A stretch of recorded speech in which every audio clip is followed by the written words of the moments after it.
now we have a guy that could probably get in there if you... It's game day. The Edmonton Oilers hit the road once again.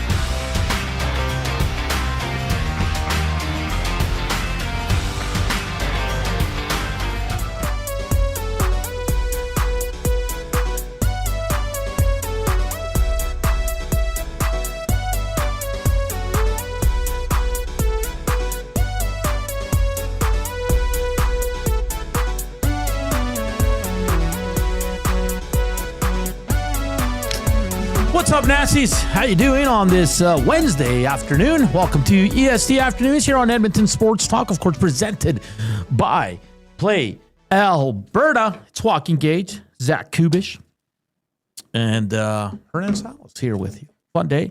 A little distracted watching FAA. You know what that means? FAA. No. Felix Auger-Aliassime. Oh, okay. He's up 2-1 on Dimanoa. And I think that's how you say it. The good old Aussie. So we'll keep track of this match. If he wins, he's going to the semifinal of the U.S. Open, Joaquin, which is a big deal.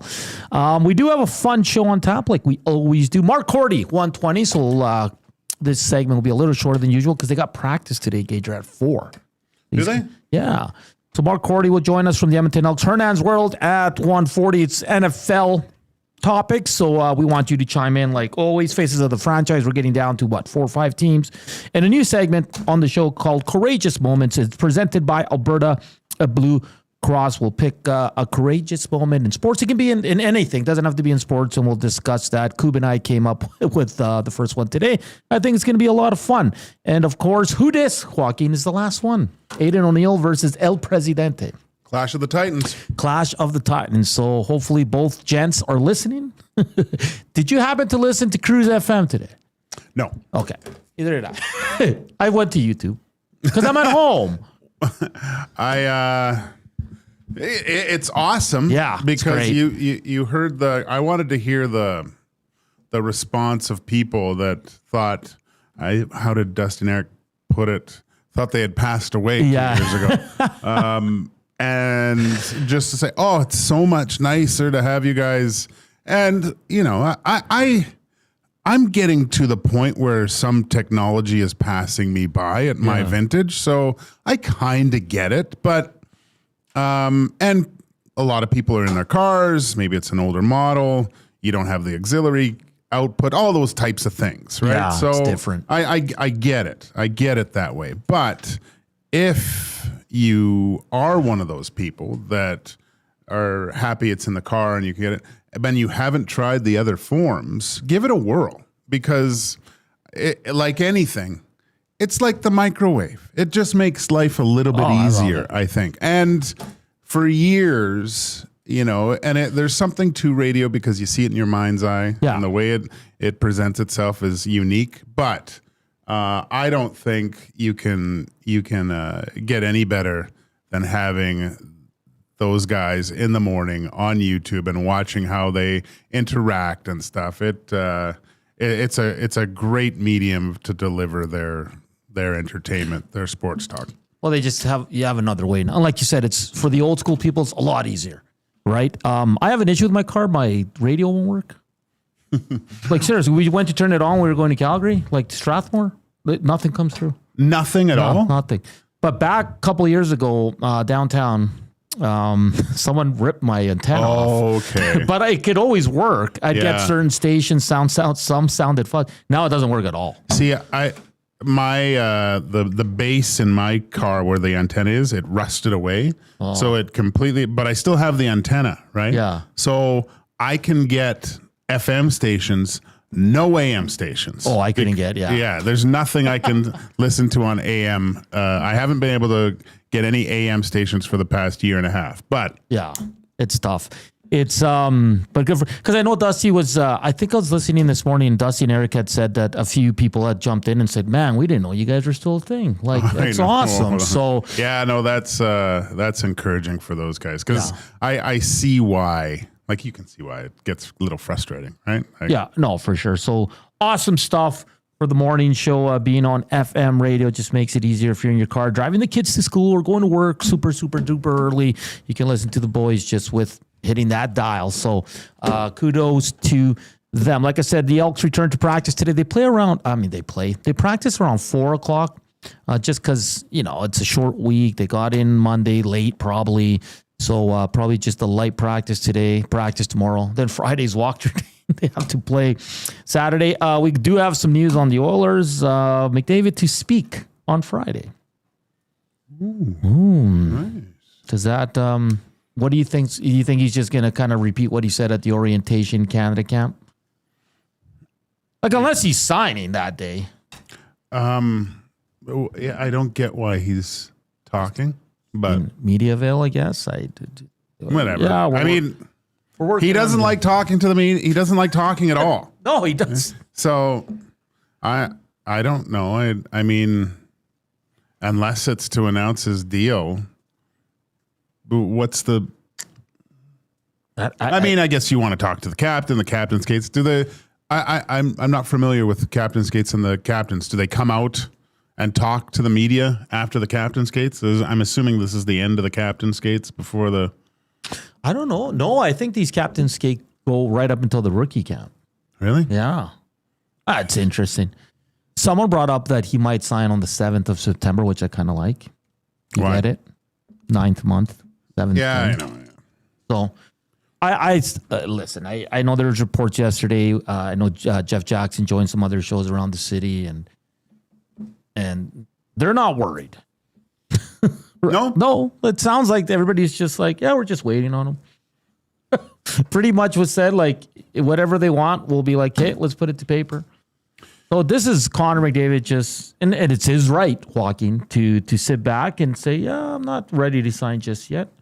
I know a lot of stations in Toronto. I saw one yesterday, a pretty popular show talking about it, and they brought up that, do you think Connor's looking at the goaltending? And that's what's holding him back from signing. And I'm like, no. Like, listen, I think Connor for sure is like, yeah, I'd love a Vasilevsky. Do you know what I mean?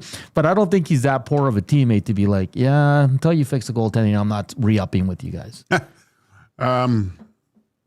Yeah, I mean, this awful point in my career just popped up into my head there. You said mentioning that. We, back in the day, home games, we would all go to the Sicilian Pasta Kitchen on Jasper for pregame, just to eat before or after pregames, or pregame skate. And we were all sitting there at the table and eating, and I know, whatever. Eric Brewer we were talking, and Tommy Salo was just ripping it up. Like, he was just awesome at that point. And I'm sitting there, and Eric Brewer goes, man, if anything ever happened to Tommy, we would be so screwed. And I was like, I'm sitting right here. But I know what he meant or whatever, just because he was such a big part of the team, whatever. But I went home and cried just a tiny bit after that. But he wasn't lying. No, but like, I just can't see that being why he won't sign. Like, I truly believe the guys like Skinner and Pickard. They've gone to 2 finals, Joaquin. And yes, they've been a part of why they've lost. We said this yesterday, but it's not the main reason they've lost 2 Stanley Cup finals. So I don't know. It's going to be interesting. I'm intrigued to see what he says on Friday. Statue Boss Productions says, I don't get the point of his negotiating tactics. Quit beating around the bush. He knows exactly what he wants, whether that's a new deal or to leave. The team will give him literally what he wants. Well, Statue Boss, I get it's annoying for the fans, but it is his right. He can wait till next year if he wanted to. Yeah, he can. When's that deadline that it switches for the years? For the year, September next year. Next year. Yeah, so he still can whatever, blah blah blah. But to get the max 8, he would have to sign before July 1st, right? You'd have to sign before September 15th, I think, of next year. Would it be? Yeah. I thought he would have to do it before July 1st. No, I think what we saw yesterday was that's the date, and then anything after that goes into the 6-7 max. Okay. Yeah. But I mean, even with that, doesn't he have to, even if they kept the same collective bargaining agreement? Because I thought that's why Mitch Marner signed the 8? Signed the 8 because he got traded before July 1st. Did he not? Someone correct me there. I'd have to look at that. I have to look at that because that's what I thought. And if he's looking, I mean, I don't think he's looking for 8 years regardless. Maybe he is. Maybe that goes into his decision making. But I was thinking about this on the dog walk today. All this talk about Connor only signing for 4, and everyone talks about how close Leon and Connor are. If Connor only signs for 4 years, is Leon upset? Hey man, you screwed me. I thought I was your ride or die, and now I'm just die after 4. But it would be 5 because he has this year too. Whatever. Yeah. So, I mean, listen. They're boys. They obviously Leon's probably like, bro, like, what are you thinking? I don't think they go in depth, but I think they have conversations. Like, there's no way I they don't think they do. I don't think they do. I think they go. I don't think they talk about just get as much as you can, man. Yeah. That's what they say. That's what all those guys say. Because I'll be honest, before Leon signed, I was more afraid of Leon leaving than McDavid. The only people that might be coming to Connor and saying take less are management. Yeah. Everyone else is saying max it out, dude. Well, because then you're paying on every road trip. From the reports we saw yesterday of the interview Jeff Jackson gave, it sounds like they're not asking. He pretty much said, we're not negotiating. Like, we're like, Connor, like, we're ready. Whatever. Oh. Yeah. So. Yikes.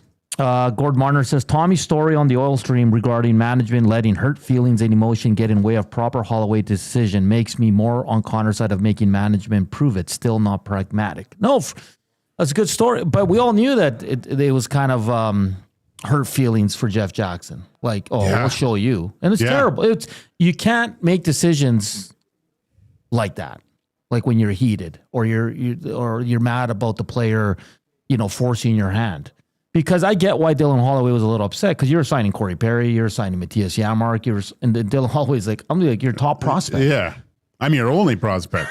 Pretty much. So, the only thing we should be talking about is the Clippers news. Did you hear about this? Yeah. Who knew that the Oilers preemptively hired Bob Stauffer in his tree planting days before he got the job? So the Clippers team owner Steve Ballmer reportedly have been accused of circumventing the NBA salary cap by paying $28 million to Kawhi Leonard for a no-show job. Okay,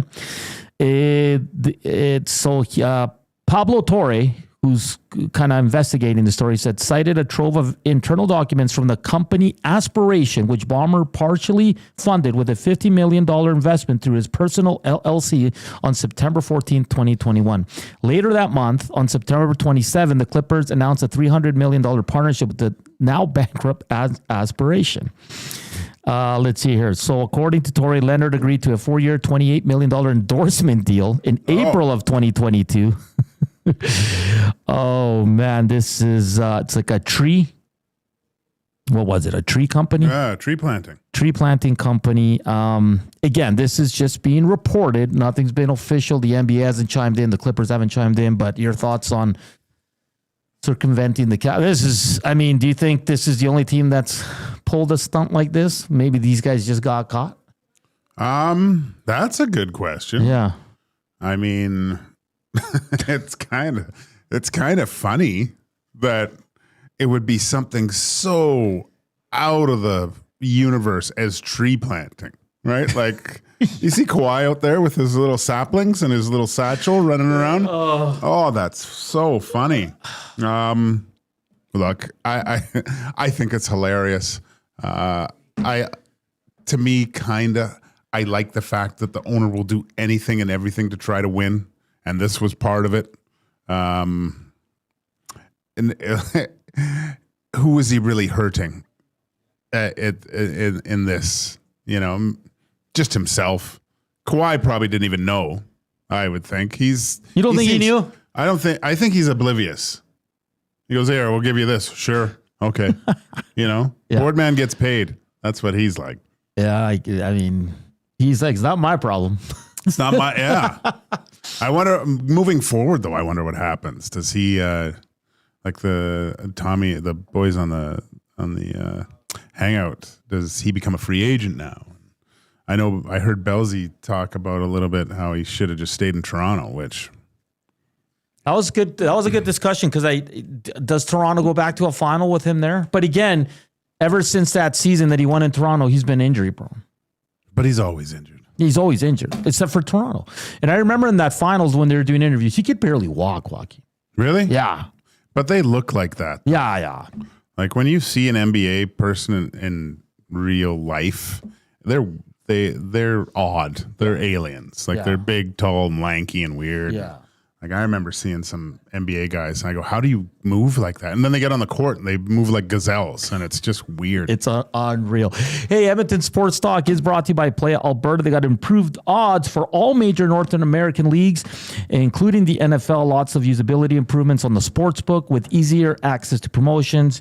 And it's more convenient than ever with the new improved Play Alberta app. If you want to get some more money, deposit $50, you get a $50 free bet using EST Sports. That's a promo code, or YEG50.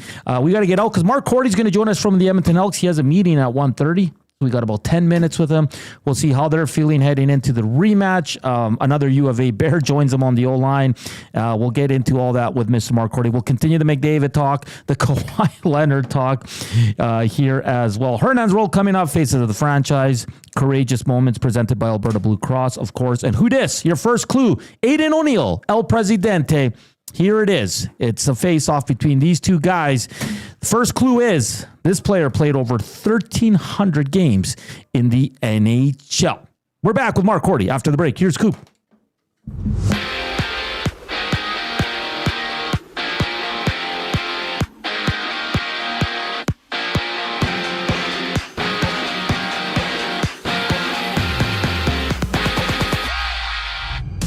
The Jays and Reds close out their 3-game series from Toronto. Shane Bieber gets a start for the Bluebirds, with Toronto leading the AL East by 2.5 games over the Yankees and Red Sox. First pitch for that one goes at 4:40. In Boston and New York are both in action tonight. The Red Sox play the Guardians at 4:40. And for Boston, Roman Anthony suffered an oblique strain last night. He could be out for up to 4 to 6 weeks. For the Yankees, they challenge the Astros. Their game goes at 6 o'clock. And right now, 2 games are underway. Mets trailing the Tigers 3-2, bottom of the 7th, while the Nationals are up 8-4 over the Marlins, bottom of the 6th. And at the U.S. Open men's singles quarterfinals action has Felix Auger-Aliassime leading 2-1 over Australian Alex de Minaur. Auger-Aliassime trailing 4-1 in their current set. This sports update is brought to you by Windsor Plywood Leduc. Locally owned and operated, serving Leduc and surrounding areas since 1993. They're more than just plywood. They offer everything from doors and flooring to decking, fencing, and custom millwork. Windsor Plywood Leduc. They're the experts you need to know. From the Elks, Mark Cordy checks in next. I'm Zachary Kubish, and you're up to date. The Nielsen Show with Lieutenant Eric. Edmonton Sports Talk teamed up with the Elks, and we took 2 buses down to Labor Day, where all of the fans did not get to celebrate a touchdown, but they had a great time, including this guy, Lieutenant Eric, and he's on a 2-day removed bus voice right now. You gotta sell it for the bus trip. Of course. You gotta sell it for the bus trip. If you want to sound like this next year, join us on the bus trip down to Calgary. The Nielsen Show with Lieutenant Eric. Weekday mornings 6 to 9. Only on Edmonton Sports Talk. Your clear choice for Edmonton sports. Since 1952, William Huff has been the heartbeat of Edmonton's advertising world. From humble beginnings to a citywide powerhouse, we've been the go-to for signage from print to design and installation. Partnering with Edmonton's top sports franchises and major events, we've helped shape the city's global reputation. Our secret? Unmatched customer service, decades of experience, and a passion for excellence we call the William Huff Advantage. Visit us online at williamhuff.com. Back to school? Really? Yay! Really? As things settle back into a routine in your home, you may need extra space. Sentinel Storage is here to help with a store near you. Try 4 weeks free. Visit sentinelstorage.ca. Lobsterfest is back at the Canadian Brewhouse. Saturday, October 4th at 6 p.m. A pound and a half of fresh Atlantic lobster with all the fixins for just $49.99. Pair it with a stein of Alexander Keith. Details at thecanadianbrewhouse.com. The leaves are turning, and just like golf season, time is running out to get in on Play Alberta's biggest offer ever. For a limited time only, new players can get up to a $1,000 casino bonus when they sign up. There's never been a better time to join the fun. Visit playalberta.ca today to get started with casino, sports, and lottery all in one app. Must be 18 plus to play. Remember, if you gamble, please use your game sense.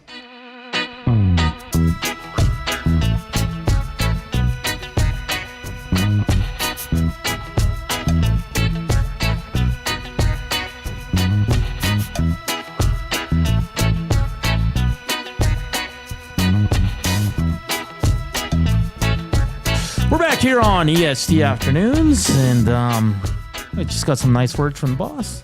Hey, Did we?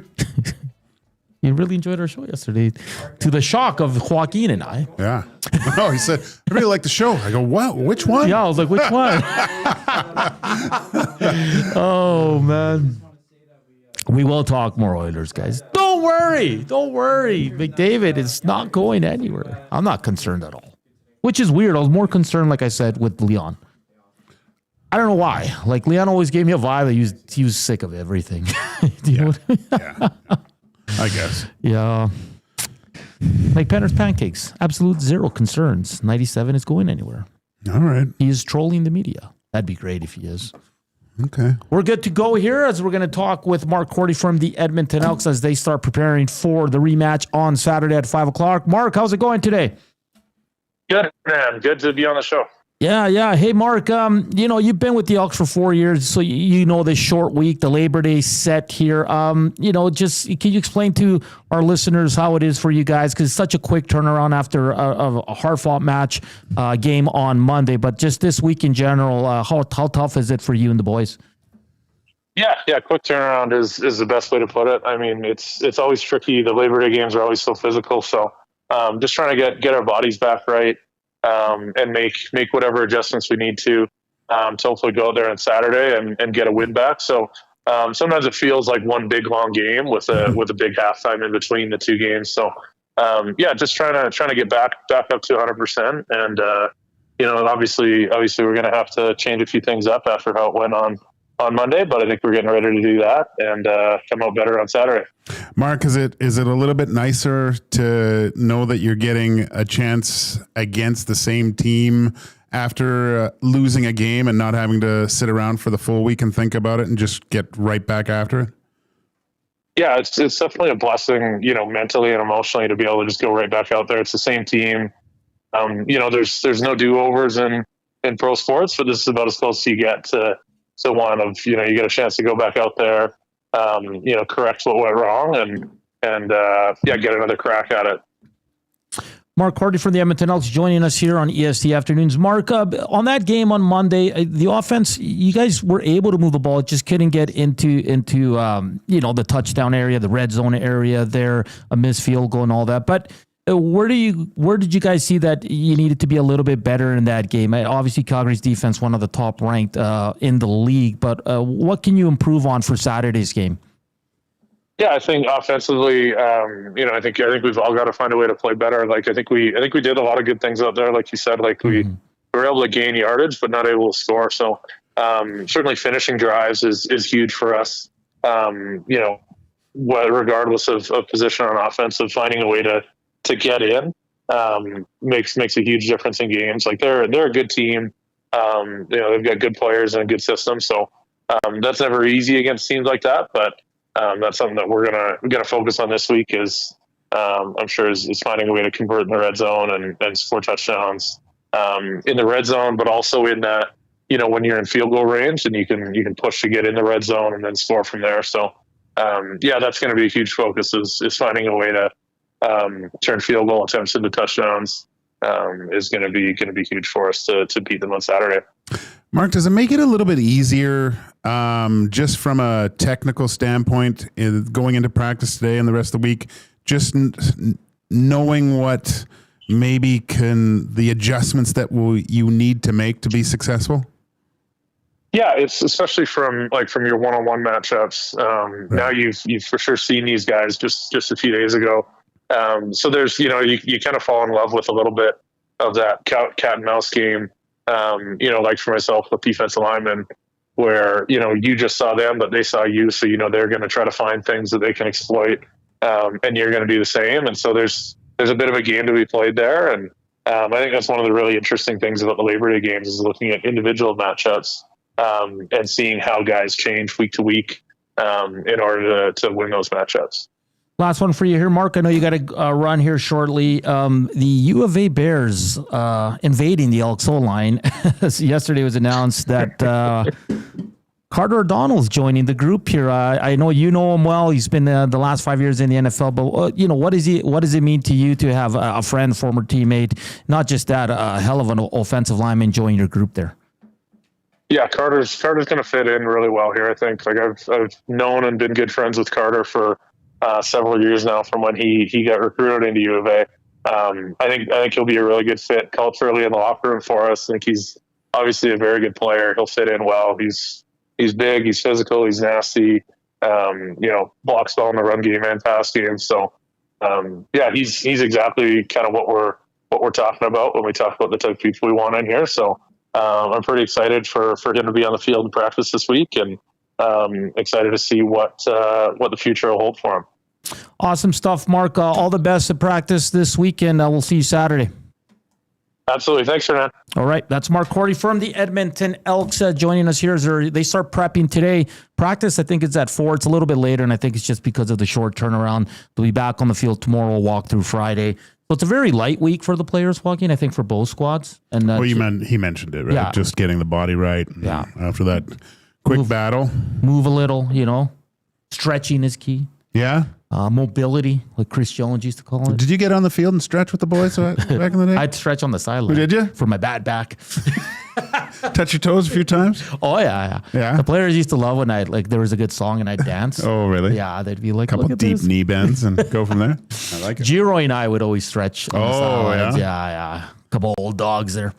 But nice. Yeah, good for them. I'm excited to see Carter O'Donnell, too. He's a big boy. I know he's going to be joining the Reed Wilkins show, so of course keep it locked here on Edmonton Sports Talk. But a good addition for them. I'm intrigued to see the injury report on Serezna and Curly Gittins. Yeah, because if they lose those two guys, that's enormous for this team. So, but I am excited for the game. Should be a good one. Are you going? If you're tailgate, be nice. Be nice on the tailgate, even if it's Calgary fans. Don't be like Calgary because they were not welcoming. A friendly banter between fan bases is always good. Jay Milne was talking about his experience with double birding it with a fan and then blowing kisses at the end of it. So those can actually, the ones that bring a smile to your face afterwards because it's kind of funny, those are great. Like I like the clever chirps, like people that keep it respectful, but there's always the idiots out there that don't know. Love the fact that they put the Elks fans in the visiting section away from everyone, and just like football, right? Like when I was playing in Europe, hockey, there was a visiting section, right? And they'd all just sit there. I think that's the best. Oh yeah, that is great. So great. It was great. And Elks fans were awesome, and there was a bunch throughout the stadium. And then they kind of all made their way to where we were. Like we have enough room. A lot of us were standing. I mean, I would cross promotional things. I'm always kind of a fan of. I would do something like that for all battles of Alberta. It would be. It would be great if Stampeders fans came up and had a certain section and everyone yelled at them here. Oilers Flames, somehow you get a group to go down there. They're only in their section and stuff. I think there's something to that. Oh, 100%. Well, you look at the Oilers when they go to Calgary, there's a lot of Oiler fans there. Yeah. Like when they score a goal, it's crazy. Is the text line working today? Yes, it is, El Presidente. You and Aiden have both come in with guesses. Let's just leave it at that. We get another clue here shortly, as you always will.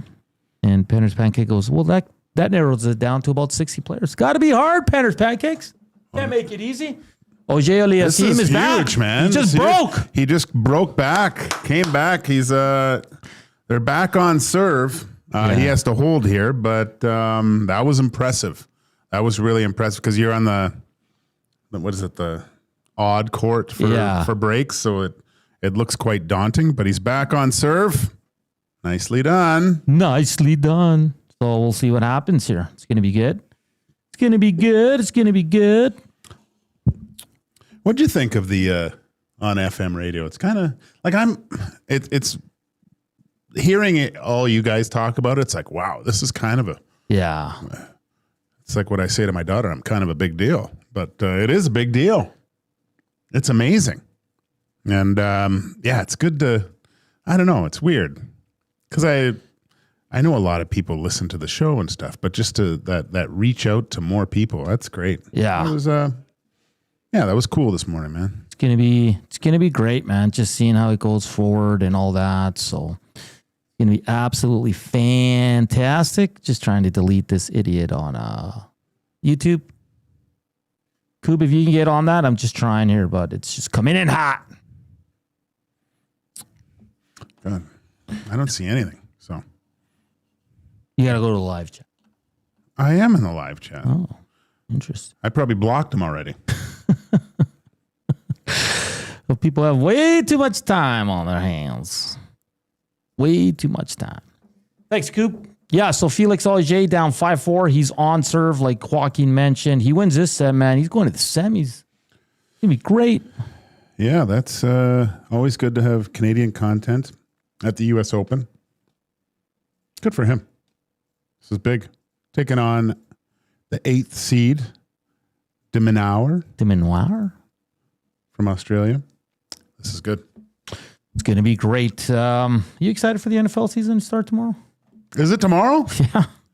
Who do we got? Dallas and the Eagles. Ooh. That's a rivalry game, isn't it? That's like a... That'll be good. And everybody wants to watch the Cowboys after trading Micah Parsons, right? Oh, and the Netflix special too. Oh, it's like they dropped it on purpose. Oh, of course they did. I mean, say what you want about Jerry Jones. He's he gets everyone talking about the team. Yeah. Oh yeah. He's man, that guy just How old is Jerry Jones? Jerry Jones is he in his 80s? Jerry Jones is currently 82 years old, man. That's it's gonna be intense. That's impressive. Yeah. What do you think about the Cowboys this year? I don't know what to think. You know what? Everybody thinks they're going to be really bad because of this trade. I still think their offense is not too bad. When did Dak get hurt last year? Like game 6, 7? Like it was pretty early, wasn't it? Yeah. And then it was just like when Dak's when he's on, it's good, man. He's pretty good. Yeah, he's got Pickens, he's got CeeDee Lamb. I don't know about the run game this year. Defensively, well, they lost one of the best players in the NFL, but I'm intrigued. And I thought Jay made a good point. It's week 1, man. Some teams usually are just not. Oh, who said that to us last year? It's week 1. Yeah. Like the Eagles could drop this game. Yeah. Yeah. Yeah. So no, I'm looking forward to it. There's a game Friday too. Yeah, I'm interested to see what the Bengals look like because I picked them as the de facto team because I liked the confidence of Burrow. I watched the first game, and I hate to say it, but he kind of looked like Fajardo last game. He was Frogger. They just couldn't protect him. Yeah, but they get the Browns. They're winning. I guess. I am not worried. I'm worried about my Niners. I'll be 100%. They have no receivers. They're all hurt. They're done. And they're playing the Seahawks. This is Purdy's, he's going into a contract here? No, he signed already? Yeah. He's a good quarterback. He is. He's going to have his work. Well, he's got CMC back, though. And they got Brian Robinson as a backup. Kittle's still legit. But they legit have no. We had last Friday when you were off. We had a Niners guest. He was fantastic. Like Jake Moody, their kicker. Like if he misses one in week 1, they're going to ship him out of town because they're tired of him. Defensively, it's a lot of unknowns. Some young guys in the secondary. So yeah, I'm intrigued to watch that game. When are they going to wear those unis? Well, it's the rivalry, and I think it's the Seahawks. I'd have to check. I don't think it's week 1. No, I really hope not. But so much going on this weekend. Man, the Oilers are on the ice. I know nothing's official. Connor will meet with the media, it sounds like, on Friday. The Oilers rookie game on September 12th against the Flames rookies at Rogers Place. Go check that out. I know a lot of people are going to want to see Ike Howard. So, he's playing on the rookie. he probably will. He should. Should. It's 5-5. Felix. He's back, baby. You got the Elks game. Triple header on Saturday. Dusty's calling the Elks game. Of course, you'll be down there. I'll be down there. What else do we got? Oh, at the start of the NFL. We got F1 from Monza. Oh, quickly. Coop, can you go on YouTube again? Monza. I just wanted to let you know this. IndyCar driver Colton Herta has been added as Cadillac's F1 test driver. Has he? Yeah. All right. So the thing now is, I think he needs 6 points to get his super license. So he might have to race a bit in F2. Oh, really? Yeah. Tim was tweeting about it. So I don't know how that all works, but he can't race in F1. He can test drive and all that, but he needs 6 points for his super license. So I think there's two different things he can drive in, F2, and I can't remember the other one. Here, so would he finish the season? Would he take up a season's couple races? over for Indy? No, but would he finish in F2? He can drive now. Yeah. Yeah. Okay, so it says, this is from Tim Horaney. At the moment, Herta will not be racing in IndyCar next season. It remains to be seen if he will move to F2. He could very well make an appearance in an F2 race at some point this season, but that has not been confirmed. By my math, Herta needs 6 points for his super license. Ugh. I love F1 on the weekends. Quiet. Watch the race. Put the headphones on. You know what's the best is I got the over-the-ear headphones, those real nice ones. Yeah. Well, they're my kids, but I steal them. And I with the F1 app, and it goes through the Apple TV. Yeah. And always one of my family members scares the crap out of me because they'll come and touch my shoulder, and I can't hear them coming. But, man, it sounds awesome. Oh, it's great, man. I love it. And this is kind of the first, and probably our experience, we're seeing an IndyCar guy go to F1. We haven't really. Yeah, I've seen it. Like Grosjean went. He went the other way. The other way. Like, I'm talking about the other way and stuff. And so, then you realize how good IndyCar drivers are because you think, the F1 guy's is he going to dominate or not? And no, he was in the middle of the pack. Grosjean did well. I watched more Indy then after Drive to Survive, actually, just to see how those guys were doing. And just lastly, before we get to a break, and Hernan's world, as reported before, the NHL has started to put together. The regular season will begin in late September for 2026-27 season, and the cup will be awarded in mid-June. Preseason shortened and regular season extended to 84 games. It still doesn't feel like you're really shortening because you're still giving it the cup in mid-June. Whatever. I guess... It'd be different if it was early June. I'd get it more, but you're not really. Yeah, you're moving up the year, but you're adding 2 games. But they're really not getting rid of any games, right? It's still they're just reducing the amount of preseason games for maybe smaller markets. Yeah, that a preseason NHL game is depending on the color of the seat. Is that color of shirt night, right? There's not a lot of people going to those games. This way. 2 more games, maybe you get a few extra butts in the seats. And, when you do kind of, like I was looking at that at the end of the season, just the point totals could make a difference. Oh, yeah. 100%. I still think they should go to 3 points for a regulation win or a win in regulation. Yeah, that'd be good. Because then you would get some unique situations come the end of the year where teams are pulling their goalies and stuff. Yeah. And I mean, if you look at the Flames, if there's a 3-point system, maybe that's the difference right there. They're in the playoffs, Yeah. Maybe Oilers are out at that point, but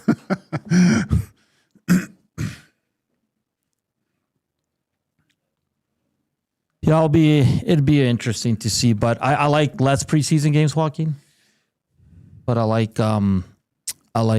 don't know if I like the extended 2 games, but the preseason for me is fine and starting earlier, but you're still finishing pretty close to what you are now. So it doesn't really matter. The afternoon inbox is presented by the River Cree Resort and Casino. Check out Tap 25 Restaurant. It's 50% off the entire menu. It's available 7 days a week from 2 to 5 p.m. Clue number 2 for who this? For Aiden O'Neill and El Presidente. This player played for 3 Canadian teams. He played for 3 Canadian teams. Text in first guy to get it's time stamped, and Joaquin's going to be the witness. We'll win. We have a nice little EST GC little bundle for you for the winner. The first one to guess who the final who dis of the summer. On the other side of the break, it's Hernan's World for Edmonton Garrison Memorial Golf Club. We're going to talk some NFL, and we want you to join in. River Korean Box 780-218-9999, or hit us up on the Nats chat and slam that thumbs up. We're back after the break.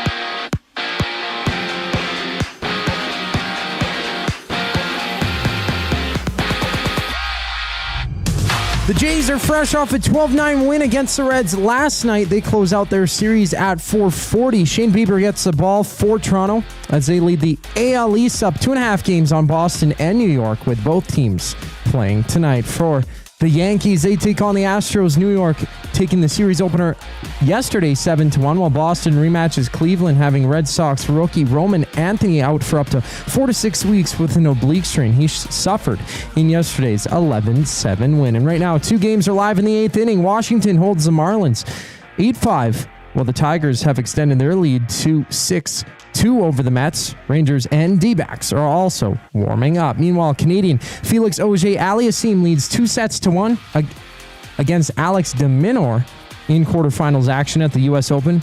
Auger-Aliassime is down 6-5 in their current set. This sports update is brought to you by the Edmonton Elks. Catch some double-E football action this season with the Elks' next home game this Saturday as they rematch the Stampeders. Tickets start at just $20. Get your tickets now at goelks.com. Once we get back from break, it's Hernan's World for the Edmonton Garrison Memorial Golf and Curling Club. I'm Zachary Kubish, and you're up to date. The EST Hangout. Why doesn't the NHL go back and have ugly jersey night and they just pull out the ugliest jerseys that they have in their history? That would be awesome. And they got to wear those things. Yes. Could you imagine like the fisherman from the Islanders versus the Thrasher that we just saw? Just pick the most outrageous jersey. Like, don't call it maybe ugly jersey night, but call it like outrageous jersey night or something. The EST Hangout, presented by Sentinel Storage. Weekday mornings 9 to 11, only on Edmonton Sports Talk. Your clear choice for Edmonton sports. Weiss Johnson, whoa. Looking for a smart alternative to heating and cooling your home? Hi, Dennis from Weiss Johnson, your cold climate heat pump specialists. We'll explain how Trane heat pumps offer a reliable, cost-effective heating and cooling solution. Order your Trane heat pump now and take advantage of the Canada Greener Homes Loan Initiative. Trane, it's hard to stop a train. From the most experienced HVAC company around, family owned and operated for nearly 50 years. Visit weiss-johnson.com. World-renowned top psychic medium and the star of Meet the Frasers, Matt Fraser comes to River Cree Resort and Casino on September 12th and 13th for a couple of special live shows. Join Matt for 2 nights of healing, hope, and laughter. Matt has become a trusted figure for people seeking closure, guidance, and connection with their loved ones. Don't miss Matt Fraser live at River Cree Resort and Casino September 12th and 13th. Both shows are 18+. Get your tickets now at rivercreeresort.com. Looking for quality building materials and friendly advice? Visit us at Windsor Plywood Leduc, family owned and locally run since 1993. From interior materials for doors, flooring, baseboards, and all the finishing touches to all you need for your outdoor projects like cedar lumber for decks and fences, plus all the plywood you'd need. Our full-time on-staff carpenter can help with anything odd-sized or custom, and from domestic hardwoods to exotic selections, we've got you covered. And if we don't have it, we'll track it down for you. Windsor Plywood Leduc, we're the experts you need to know.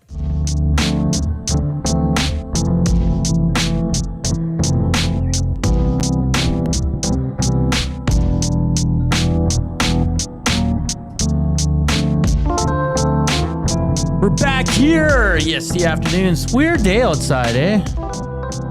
Like, looks nice, but it's not nice when you go out there. It's a little weird. Fall, man. Yeah, that's true. It is. We really haven't had a summer. Yeah, we had a couple good days. Last week was good, man. Last week was really good. You know, that's sure you want it warm, you want it nice, but you can't beat Edmonton summers. I don't care what you say. The light, the amount of daylight we get is we are very lucky. Now there is the trade-off because it's going to start getting real dark here soon. But you got to get out more, my friend. I've summers in other places of the world are much better than this. Yeah, but it gets dark at like 6. No, 8, 9, but yeah. But for a good chunk of it, it's hot. blue skies, no wind, no rain. You know what I mean? No. Can't all be brought up in the jungles of Chile where it's warm and love it. Max Business says, I had a great chili and empanada from a food truck at the Terwilliger night market. There, I saw that. I wanted to talk to you about that. What's it called? No, there was the night market in Terwilliger. I don't know if this is a thing that moves around, but my wife and I always saw this market pop up because it's walking distance from my house. And we thought, we'll go check it out.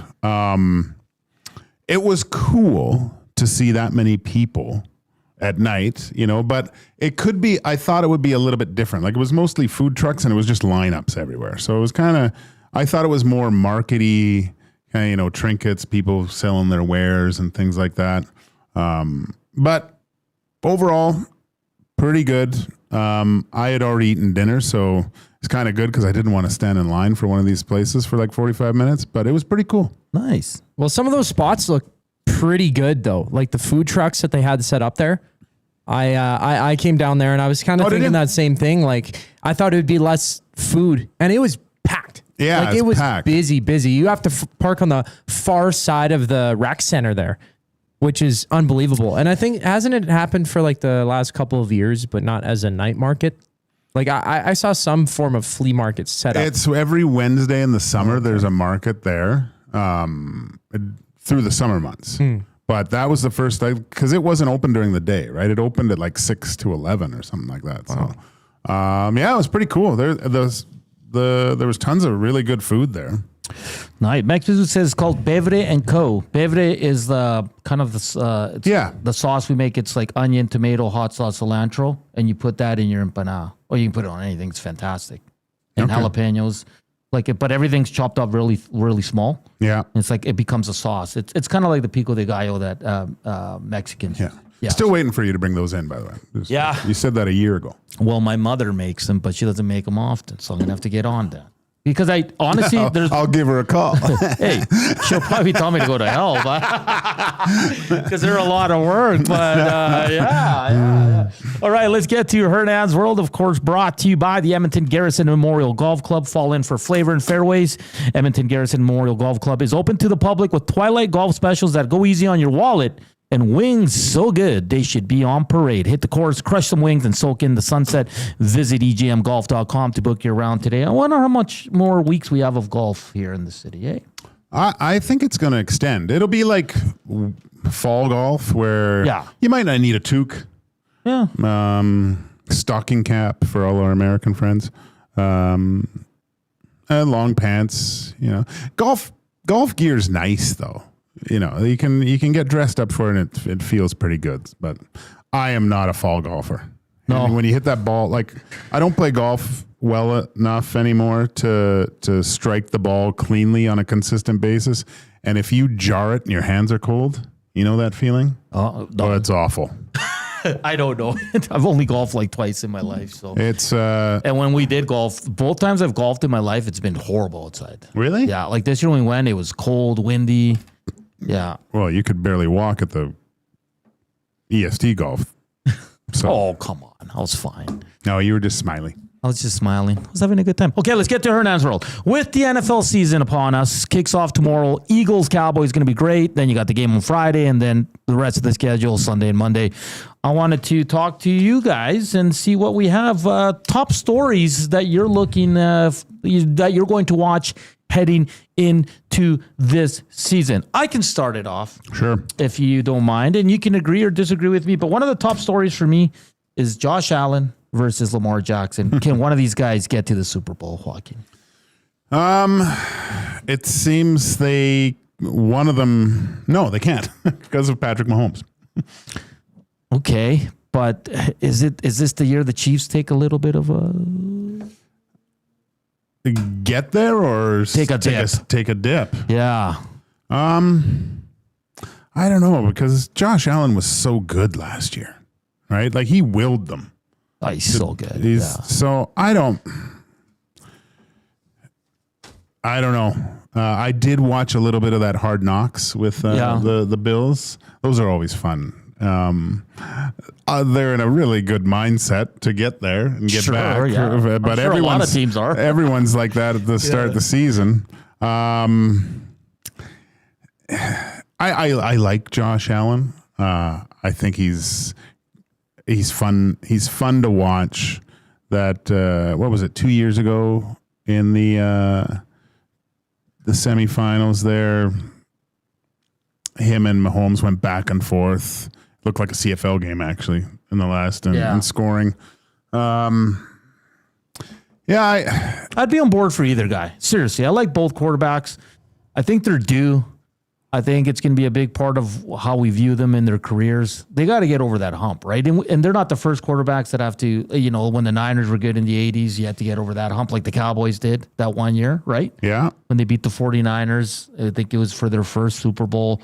And you see it in every sport. So was Aikman against Steve Young at that point? Yeah. It was really good. So how about for you, Joaquin? What do you got?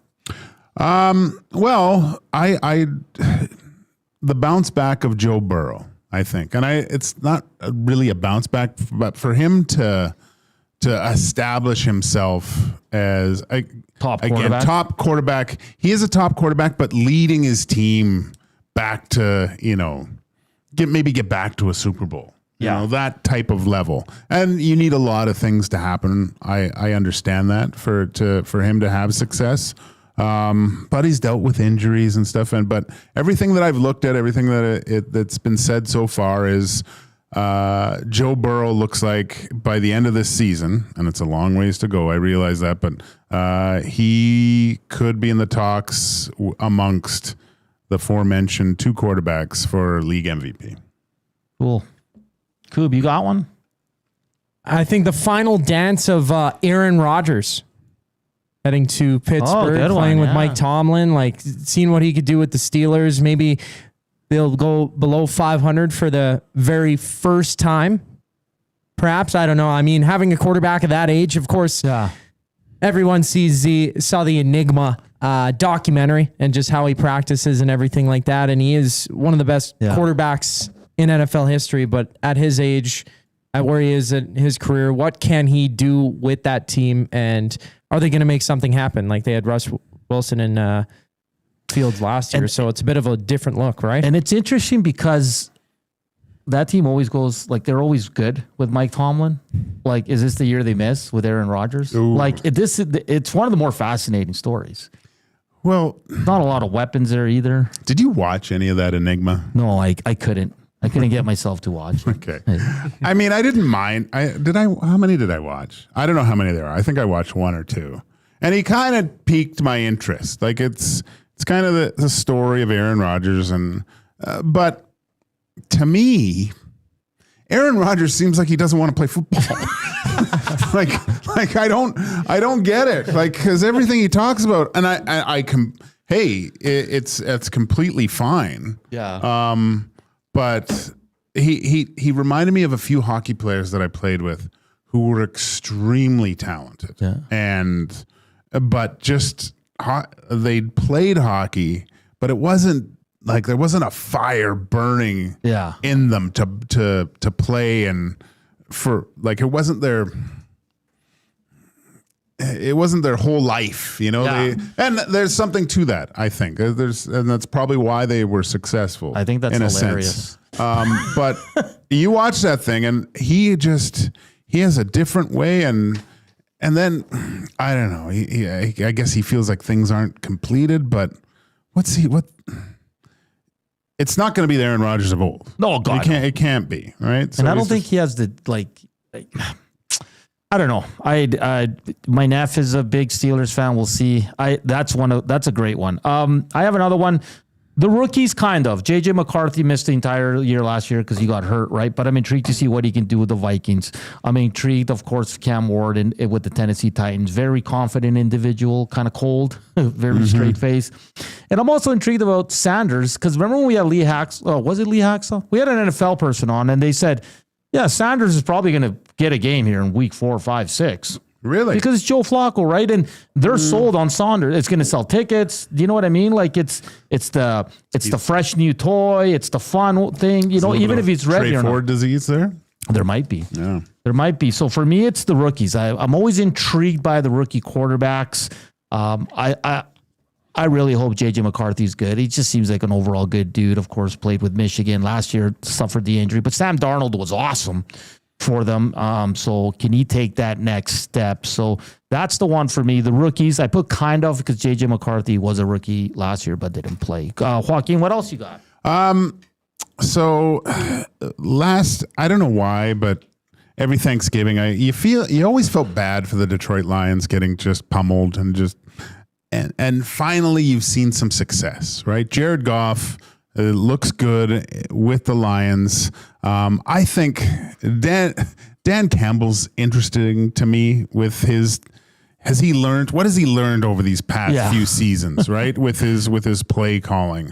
Because I think they're still a good team, but they're going to get Aiden Hutchinson back. Yeah. I think he is probably one of the most important pieces to that Detroit Lions team. Yeah. I think, anyways. Like it's amazing to see guys that can influence a game on the defensive side of the ball. Certain players in the NFL, and I think he is definitely one of those guys. I don't know why. I'd like to see the Lions have a tremendous amount of success and maybe even get to the Super Bowl. That would be awesome to me. And it's just to see Eminem in the crowd just cheering him on. It's probably the only reason I want to see that. Well, they're so wild, right? It's such an interesting team. Listen, I get why everybody loves Dan Campbell. But he cost his team already a Super Bowl berth. They should have beat the 49ers. Yeah. He can't keep... eventually, you got to be like, hey, we're going to play it safe here. We're going to kick the damn field goal and get your team there. Now, interesting about the Lions that you say that. They lost their two coordinators. Mm-hmm. How much of an effect will that have on the team too, right? Yeah. Yeah. So it's going to be very, very interesting. And then I had another one too, just kind of the sophomore year. Penix, Caleb Williams in Chicago. I mean, Kirk Cousins is very disgruntled with the Falcons because they paid him a ton of money to be the starter, but they're going to their young guy, Penix, who played towards the end of the last year. And Caleb Williams, who showed glimpses that he can play quarterback for the Chicago Bears, but it's going to be interesting to see how those guys fare. And I had one where Chiefs, dead or alive, like, is this the year the Chiefs take a step back? I really hope so. Nothing against Huss. I love Huss, but the Chiefs are just getting annoying. Like because in the regular season, they'll win games they shouldn't win, right? They're always just right there. And then the playoffs, it's just Mahomes magic. And obviously they lost last year to the Eagles. But is this the year that the Chiefs are just no longer in that conversation? And it might be only for a year. Yeah. What about Jaden Daniels? That's sophomore, right? Yeah. Like, is he going to have a slump? Now everybody has film on him. Yeah. Do you know what I mean? But no, they got a really good offense. I think they're a really good team, but that's a good one, actually. I didn't even think of it. And he's fun to watch, man. He's unreal to watch. He's probably my top quarterback to watch in the league right now. When watching him, just it's kind of like that watching Lamar Jackson. Like they are so silky smooth, right? Like Lamar, when he steps back, he's going through, and then it looks like he takes two steps, and it's like he's gone. He's gone, yeah. And Jaden Daniels is the same, right? Yeah. And he's so elusive. Like it's they're like magicians back there. Now you see them, now you don't. So those I really enjoy watching those two quarterbacks just because they make something so difficult look extremely easy. But I wonder if he can, like you said, now they got tape on him. Now they know what to expect. Is he going to be able to have that type of success again? He's not surprising anyone. No, not this year. No one's taking him lightly anymore. Yeah. So tomorrow we'll do our Super Bowl picks, MVP. I'll have some fun categories. I'll send them tonight so that way you guys can prep for them as it will be the kickoff of week 1 in the CFL. Felix wins semifinals, baby. Wow. Yeah, let's go. What was that, 3 sets in a row? Yeah, 3 straight sets. Good for him in a tiebreak. Oh, man. All I might have to start watching tennis again. Was it all 3 in a tiebreak? Yes, I think so. No, the second one was 7-5. Okay. Yeah. So good for the Canadian, man. We needed some Canadian love in this U.S. Open, and Felix Auger-Aliassime, team, and he's looking good, man. It looked like he was going to break a little there, but good pushback. Good for him to regain it because I'm not sure the guy who was playing his name, but it looked like he was rolling, coming back a little bit, and he stomped it out. I wonder who he gets next. You'll probably look that up. And I want to get to this one from Code Red. It says, are you guys going to be loading your shows onto Spotify now that you're on the FM dial? Okay, Code Red. The morning show is on the FM dial. The rest of the shows you can consume the same way. YouTube, EdmontonSportsTalk.com, TuneIn, iHeartRadio.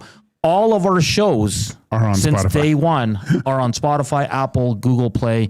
They're all there. They've been there since day one. So, maybe Code Red just didn't know that. But, so anyone who doesn't know or misses the show or wants to hear a segment, you can always go back and listen wherever you get your So go podcast. to Spotify, search up EST Afternoons, pops up right there, and hit subscribe. Yeah. Sounds like he's going to get the Italian, what do I want to call him? He's just a great tennis player. We got a lot of shows, hey? Oh, it's been a year. Sinner. Sounds like he's going to get Sinner. So is he? Yeah. Ooh, that might be tough. Okay, we got to get to a break. That was Hernan's World, brought to you by the Edmonton Garrison Memorial Golf Club. Hit him up at egmgolf.com to book your round today. On the other side of the break, we will get to faces of the franchise. Only a few teams left. I look forward to what we get next. And that's all coming up here on EST Afternoons. We're back after the break. The Lock Shop. Zulu says Kawhi Leonard is the laziest player in NBA history. And you know what's funny, Huss, is that the job that he supposedly had, tree planting, is like something that not lazy people can do. The punishment for Kawhi, he can't play until he plants $28 million worth of trees. The Lock Shop, weekday mornings at 11, only on Edmonton Sports Talk, your clear choice for Edmonton sports. Get ready for pure adrenaline at Buck's Auto Parts Annihilation Night, Saturday, September 13th at Brand Torque Raceway. Witness an action-packed evening filled with crashing, smashing, and jaw-dropping stunts. From heart-pounding collision to cars dropped from towering cranes and a jet car burn. Celebrate an evening of outrageous entertainment at Buck's Auto Parts Annihilation Night, Saturday, September 13th at Brand Torque Raceway. Just west of Highway 2 and Highway 19 at the Edmonton International Airport. Tickets and info online at radraceway.com. When you cater with Royal Pizza, you're getting the same great pizzas, pastas, and salads you love, just bigger and built for a crowd. Perfect for teams, offices, or parties, Royal Pizza's catering brings real value around $10 per person. Delicious, high quality, and easy. If you like their pastas, you'll love their catering pastas even more. Visit royalpizza.ca or contact your local store for exact pricing and details. So come on home, Royal Pizza, still making it great. You know Dawn. Everyone knows Dawn. Dawn from Frontier Cartage. That's right, it's me, Dawn from Frontier Cartage, where we're setting the standard for cartage service in Edmonton and beyond, offering city cartage, Alberta Highway, short haul deck, and more. My team and I are bringing our years of industry experience and expertise to every mile. Join Dawn and her boys in a new chapter in transportation excellence, dedicated to exceptional service. Call Dawn at Frontier Cartage, 587-222-5826. You've heard the name, but what does it mean? For over 66 years, William Huff Advertising has supplied signage from screen printing to digital to LED with design, production, and install in-house. It's a one-stop shop for all your signage needs. Edmonton owned and operated, William Huff has been trusted by the biggest companies and teams in the City of Champions and many others across the country to do the job. If you're looking for a way to get the word out about your company or event, they are the answer. Go to www.williamhuff.com. Their results speak for themselves.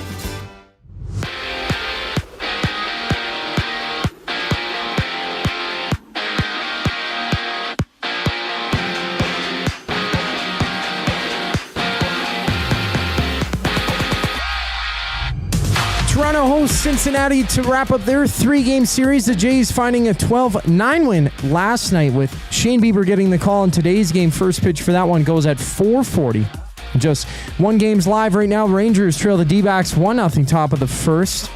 With two games wrapped up today, the Nationals doubled up the Marlins 10-5, while the Mets fell to the Tigers 6-2. And later, Boston plays Cleveland, while the Yankees meet the Astros. Boston and New York both sit 2.5 games back of the Jays for first in the AL East. Boston will be in action without Roman Anthony, who could miss 4 to 6 weeks with an oblique strain he's sustained last night. Canadian Felix Auger-Aliassime moves on to semifinals action at the U.S. Open. He defeats Alex de Minaur 3-1 and winning 3 sets in a row. I'm Zachary Kubish. That was your sports update. The second hour of EST Afternoon starts right now.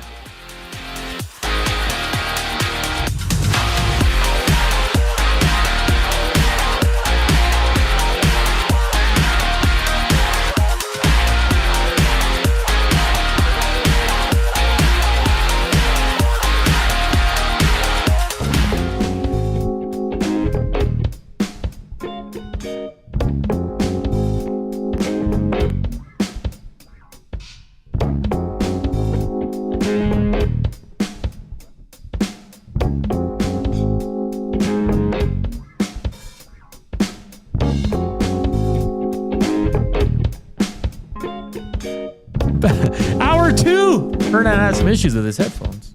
William Huff Studios, TSD Afternoons on Edmonton Sports Talk. Fun first hour. Did Hernan's World Top NFL stories. We're watching ahead of week 1 here that kicks off tomorrow. We had Mark Cordy from the Edmonton Elks. We talked some Connor McDavid. We talked about this story about Kawhi Leonard and circumventing the cap or the Clippers. And they might be in a lot of trouble here. I think someone put it in there that Timberwolves did something similar and they lost like 5 picks. That was their punishment. So who knows what's going to happen here. Hit us up, Nasty Chat. Slam that thumbs up. We're getting back into hockey season, so we're going to be pushing for 100 every show. I know in the summer months, we didn't really push it, but it just adds more eyes and ears to what we're doing here. So please slam that thumbs up. Oh, sorry about that. Yeah, no worries. And the afternoon inbox, like always, presented by the River Cree Resort and Casino. Check out their happy hour. It's 525 drinks. It's available Sunday to Thursday from 9 a.m. to 7 p.m. And that is 780-218-9999, the River Cree inbox. We're happy because Felix Auger-Aliassime is on through to the semifinals. Looks like he's going to get the top player. But you never know, man. That's why you play these matches. So it's going to be great to continue to track. You'll probably play, what day is it today? You'll probably play Friday then, right? They get a day off in between? Sometimes. Yeah. Depends. Sometimes, yeah. Doesn't the finals usually go on a Sunday? Ooh, good call. Yeah, but then Friday, Saturday off, Sunday. Okay. So it's kind of teeing up that way, I don't know right? what day it is. So good for Felix Auger-Aliassime. Yesterday we did the Florida Panthers. We took out Kachuk and put in Mellenby because Reed wasn't having it.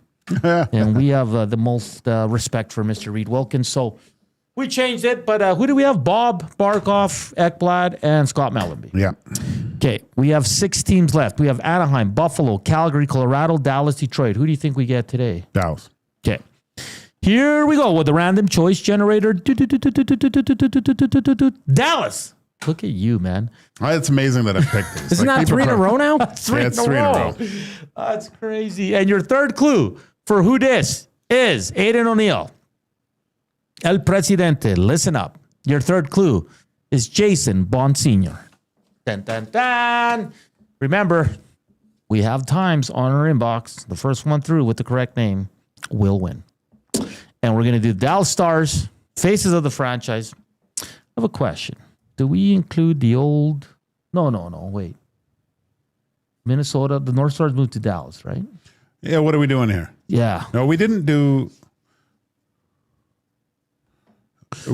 It's just Dallas Stars. Okay. That's fair. That's good for me. I mean, Mike Modano's obvious. He's on. Okay. Who else? Well, so now I think it's kind of easy, actually, when you think about it. Recently, I mean, obviously Ben's had some success, Sagan, but are they really Mount Rushmore guys? Yeah. Not really. You kind of go back in time, I think, and Dallas it's a very good hockey market. It is. Although there's some rumblings that the Dallas Stars are up to no good down in the great state of Texas. We can talk about that later. But I think you have to go back to those cup-winning teams. And Eddie Belfour was unbelievable. 2 cups, I believe, with Dallas, right? Yes. Zubov. Zubov's honorable mention. I think he's up there. Let me drop some knowledge on you. He's 4th in all-time scoring for the Dallas Stars. And he's a freaking defenseman. Belzy's got some great stories about him. I think how talented he was. Is Zubov their best defenseman ever? Ooh. Yeah. For now, yeah. I think you have to go Yuri Lehtinen too. I didn't realize he was I think he was drafted after me. He's a hell of a player. Unbelievable player. Yeah. So one of the, if he wasn't on that team, sometimes it's a perfect fit, but he played with Modano a little bit too, but he was just one of the first guys how many Selkies did he win? Who? Lehtinen. Let me look. You know? I like this text from Joe. He says, Zubov's one of the best defensemen of all time. I agree. Yeah, I hated him. he just made it's so weird. Like I've said this before, when a team generates offense from the back end at such an elite high level where they have the puck all the time, it's so hard to defend, man. Because they're in the play, they're out of the play. When you can skate like a Zubov, like a Quinn Hughes, like a Makar, it's a whole different dynamic of trying to stop those types of players. He drove me crazy on that blue line. Oh, just nothing. Yeah, it just absolutely crazy. So Yuri Lehtinen won 3 Selkies. So some people are texting in Turco. Would you take Turco over Belfour? Come on. What are you doing here? Turco was great, but Marty Turco always drove me nuts because he abused the trapezoid. Like he was the reason the trapezoid came in, is because he was a very good puck handling goaltender, one of the best. But he would go get the puck, wait for a guy to come at him, and turn his back to the player. The player would bump and he would dive, and it was goaltender interference. And so they created this trapezoid, and I do think you should be able to battle for the puck with the goaltender. If the goaltender is out of the crease and you engage, it's not to run him over, but you should be able to check hard, right? Goaltender's got to get rid of the puck. It's like a quarterback in the pocket, right? Yeah. That's what it should be like. So Turco's the all-time leader in games and all-time leader in wins. It's Belfour, man. It is Eddie Belfour. Stop it. Going up against the Dominator and winning? Come on. Well, that goal shouldn't have counted. I'm being serious though. That was the rule, Joaquin. Oh yeah, it shouldn't have counted. It's like everyone just wanted it to be done. So Belfour only won 1 cup. 1 cup. Doesn't matter. Yeah. Oh wait, no. Yeah, 1 cup. No, 1. Dallas has 2 cups, right? No, I think they only have 1. No. He also won the Vezina, but he wasn't with the Dallas Stars at that point. Let's see what he did. Yeah, I didn't really do much with the Dallas. No, he did a lot with the Dallas Stars. He won the Williams Jennings with the Dallas Stars. Oh, they only have 1 cup. Yeah. Why do I think they have 2 cups? Did they play in a final? Maybe lost? Yeah. They lost to New Jersey, right? Then they went back the next year and won? Is that what it was? No, I think they won first and then lost. They did lose to New Jersey. Jason Arnott. Yeah, I know. Yeah. Huh, got it. Why do I think they have... Okay, well, Belfour was part of their cup. Max Pizzuzzi says, not to disagree with the goalie about a goalie, but Turco's impact is league-wide because of the traps. Yeah, and it's in a negative way. Why are we putting them on face up there for doing something stupid? They got to get rid of that trapezoid, too. Let's see if anything's coming in on the inbox. No Brett Hall, Hatcher. Well, I don't think Brett Hall, no.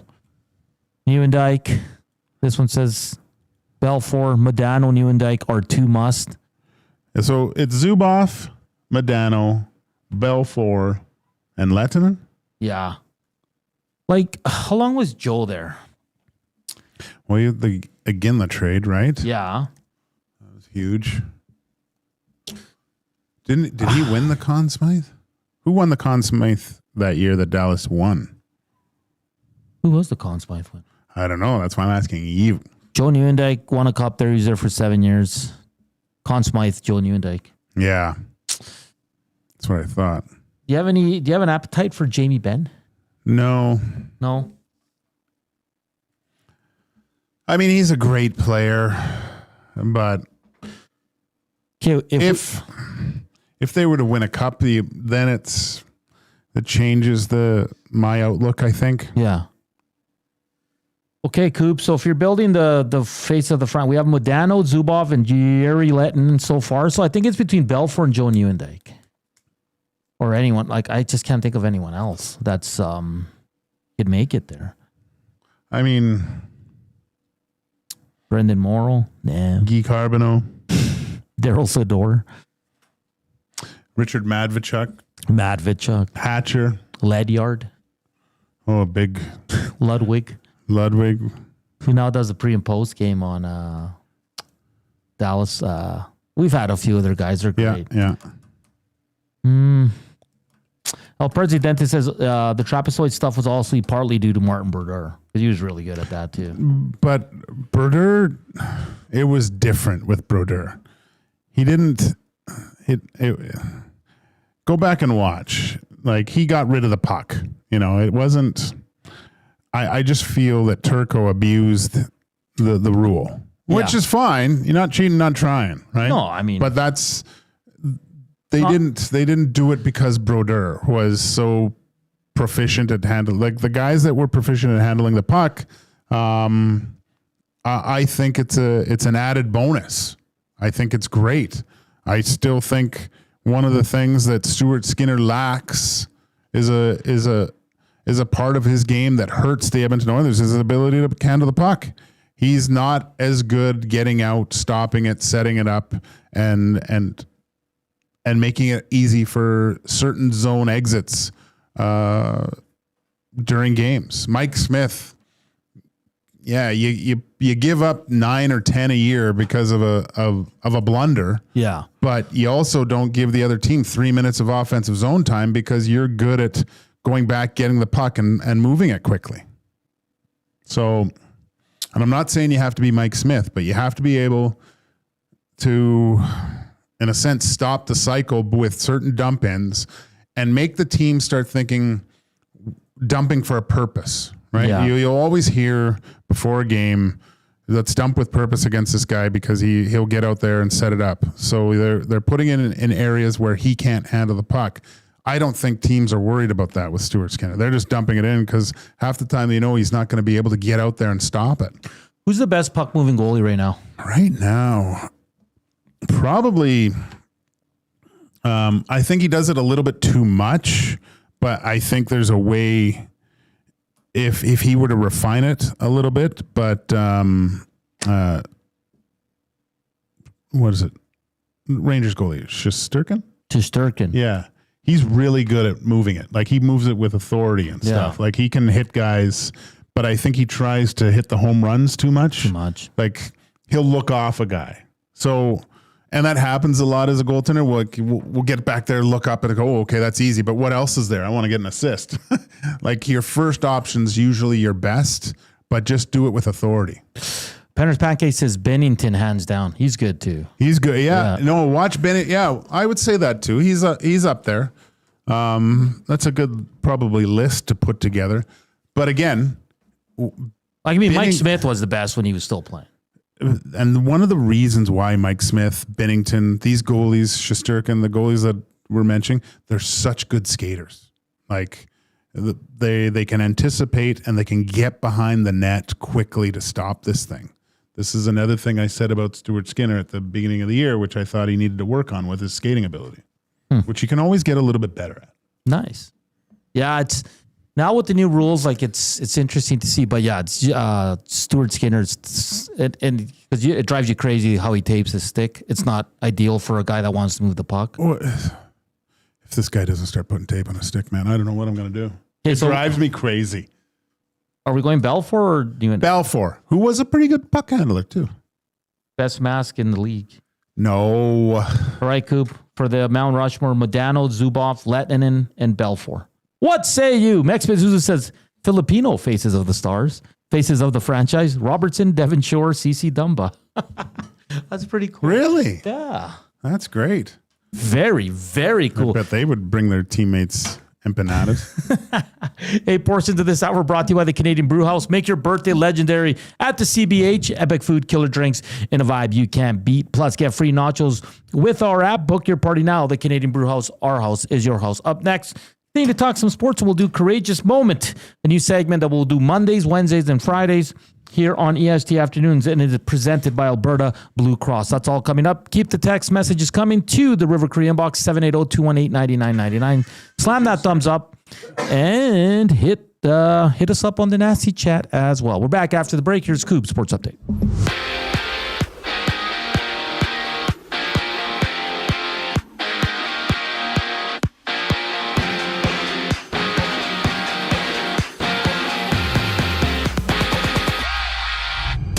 The Jays and Reds close out their 3-game series from Toronto. Shane Bieber gets a start for the Bluebirds, with Toronto leading the AL East 2.5 games over the Yankees and Red Sox. First pitch for that one goes at 4:40. Both Boston and New York are in action tonight. The Red Sox play the Guardians at 4:45, while the Yankees challenge the Astros just after 6. And for Boston, Roman Anthony suffered an oblique strain yesterday night. He could miss up to 4 to 6 weeks. And so far on the docket, 2 games wrapped up, 2 games live. Top of the third, it's the D-backs holding the... They're up 2-0 so far in their game against the Rangers, while Baltimore is up 1-0 over the Padres in the first. And at the U.S. Open, Felix Auger-Aliassime is off to the semifinals, going 4-7, 7-6, 7-5, and 7-6 to take Alex Derminor in 4 sets. While in basketball, Chicago hosts Connecticut at 6, while the Sparks and Dream tip off at 5:30. This sports update is brought to you by the Capital Care Foundation. Financial support deeply affects residents at Capital Care, whether it's a one-time donation or monthly contribution. Every penny counts. Find out how you can donate at capitalcarefoundation.net. EST Afternoons rolls on once we get back from break. I'm Zachary Kubish, keeping you up to date. The Reed Wilkins Show with Jay Milne. We've got to have a garage sale. Does it involve Coop the Cordy? He will be there. So Coop the Cordy, he's going to be working the till. He's going to be selling. He's bad at negotiating. He's terrible. just rub his belly. Coop, where's the $50 for the lawnmower? I sold it for a belly rub, Jay. I'm not sure what the problem was. The Reed Wilkins Show with Jay Milne, weekday afternoon, 3 to 6. Only on Edmonton Sports Talk, your clear choice for Edmonton sports. Taco Tuesday just got wild at the Canadian Brew House. New tacos and quesadillas are just $3.49 all day. And after 4 p.m., sip $5.99 spicy mango margaritas and enjoy $2 off Corona tankers. Let's talk about a good time. The Canadian Brew House. September is here. Although summer's entering the 7th inning stretch, the Jays are in full swing. Be ready for the baseball playoffs, and when the fall season arrives, create space with Sentinel Storage, official storage provider of the Toronto Blue Jays. Try 4 weeks free. Details at sentinelstorage.ca. World-renowned top psychic medium and the star of Meet the Frasers, Matt Fraser comes to River Cree Resort and Casino on September 12th and 13th for a couple of special live shows. Join Matt for 2 nights of healing, hope, and laughter. Matt has become a trusted figure for people seeking closure, guidance, and connection with their loved ones. Don't miss Matt Fraser live at River Cree Resort and Casino September 12th and 13th. Both shows are 18+. Get your tickets now at rivercreeresort.com. Everyone knows when you need a truck now, you call Dawn. That's right. You call us, Frontier Cartage, when you need driver coverage or have a truck that's down. You call Dawn from Frontier Cartage. When you've got way more freight to move than you thought. You call Dawn from Frontier Cartage. When you need a truck that's available and ready to start anytime you need. You call Dawn at Frontier Cartage, 587-222-5826. 587-222-5826.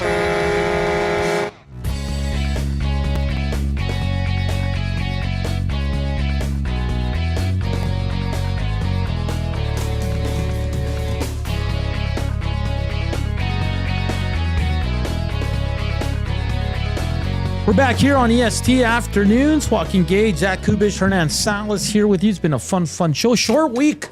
It's been great. Tomorrow's Thursday already. Got the NFL starting. It's the international soccer break, so it's teams trying to qualify for the World Cup if they haven't done so already. It's gonna be a fun weekend. Fun, Coob. How about Langenbrunner? That's a good name. Yeah. I remember when he came over to Europe. He was playing in a town called Nuremberg when I was playing against him. He wasn't the fleetest of foot. No. Smart, though. Oh, yeah. And he dominated on draws. It was so funny when NHL guys come over and go into the draw. They're like, you might as well just leave. Snap it back. Yeah. Mike Keane. Guy Flaming, friend of the show, says Marty freaking Turco. Yeah, I think we got it wrong with Belfour. No? How many cups did Turco win? But he changed the game. In a negative way. In a positive way. Positive? Why? Because now they can't move the puck as well as they want. Spoken like a guy that wants to be a forward. There's nothing wrong with goaltenders moving the puck. Like it should be part of the game. Do a better job of forward checking then. Players. Man, put in the trapezoid. They're handling the puck too much. Bunch of whiners. This one says Zubov, Belfour, Langenbrunner, Hatcher. This one says from Hampton, Steve, Modano, Zubov, Belfour, Ben. So we had Jiri Lehtinen instead of Ben. Jiri Lehtinen was a hell of a player. Yeah. Very frustrating. Very frustrating. He was so good. Gager, you mentioned Bill Lindsay yesterday and said something about training camp. Care to elaborate? I play beer league with his cousin and would love a good story to tell. Oh, really? So I was 17. It was my first, I was a walk-on at the Kamloops Blazers training camp. And they said, yeah, you're going to play against the Tri-City Americans. And Bill Lindsay played for Tri-Cities. And I'd been, I'd minor hockey up to that point, right? Yeah. So all of a sudden I'm playing against guys who have facial hair and wear half visors. So it's like, it's quite jarring your first time playing a game with guys in half visors. And I want to say it was Steve Ewell for the Kamloops Blazers somehow drove Bill Lindsay nuts. And Billy took off his helmet and was yelling and pointing and saying, let's go. And I was just like, I couldn't believe he wanted to fight. Yeah. Like he wanted to kill the guy. And it was my first experience with seeing that type of hatred where a guy just wanted to do anything to rip this guy's heart out. And, I was just like, I was taken aback. And then I played against Billy and he was such a hard-nosed player and good player, right? And I just had a lot of respect for him because here was a skilled guy playing on the top line of that team and someone was taking liberties with him and he knew the only way to really settle things was to drop the gloves and say, that's it. I've had enough of that. So I was scared to death of Billy Lindsay at that point. It faded after a while. I probably yelled at him more later on, but because he was so good, I think he scored on me a few times too. But no, that's the reason. It was my first introduction to real physical, passionate hockey, I would say. Nice. Bill Lindsay over 700 games in the chill. I mean, that if you look back, he played on a line, I think, with Brian Sakic, Bill Lindsay, and Corey Dosdell. If you go back and look at Tri-City Americans, Brian Sakic was one of the best passers I've ever seen. Brother of Joe Sakic, right, with Tri-Cities. Todd Clausen, who was there on defense at that point, a really good offensive defenseman, unfortunately passed away way too early. Would have definitely had an NHL career. Passed away. I think it was one of his last years as a junior. Was a first round pick, I think. Anyways, their power play at that point. I want to say it was like the Oilers power play. It was just it was automatic. Yeah. when they got it. Yeah, when they got a chance because those guys came out and it was just they were so good. He scored a lot of points in June. Brian? Yeah. Oh, yeah. Yeah. A lot of them on me. Oh, really? I remember he did one pass, and he meant to do it, and I obviously was different, standing up on the post, but like putting my stick out to intercept the pass, and he looked, and I saw that he looked, and he ripped it between my skate and my stick to the back door to Vladimir Wojtek, I think, and tap in. I was just like, my God, he actually meant to do that. What was it? Coop, do we have the the who dis image. Okay. Aiden O'Neill, Presidente, I'm giving you 10 seconds. Because once you see this, you're going to get it. Your clues were played over 1,300 NHL games, played for 3 Canadian teams, Jason Bond Sr. And the reason I said that, I'll explain after the image. Go ahead, Coop. His career trajectory was Tampa Bay, Edmonton, New York Islanders, Calgary, Montreal, Capitals, New York Rangers. You know who it is? No. He was traded, and the person that the Oilers sent in the other way, part of the package, was Jason Bond Sr. Bond Sr. got traded? Yeah. Really? He sure did, buddy. Wow. He sure did. So Aiden O'Neill. He went to Tampa. Yeah. Oh, yeah. All right. That's good, Coop, there. And do you have the face of the franchise? Okay. Let's get to Courageous Moments, of course, presented by Play Alberta. It's a new segment here. We'll do Mondays, Wednesdays, and Fridays on EST afternoons. It's just what we're going to do with this segment is just select a cool story, sports or not, but something that's positive, of course. Maybe it's got a fun element to it as well.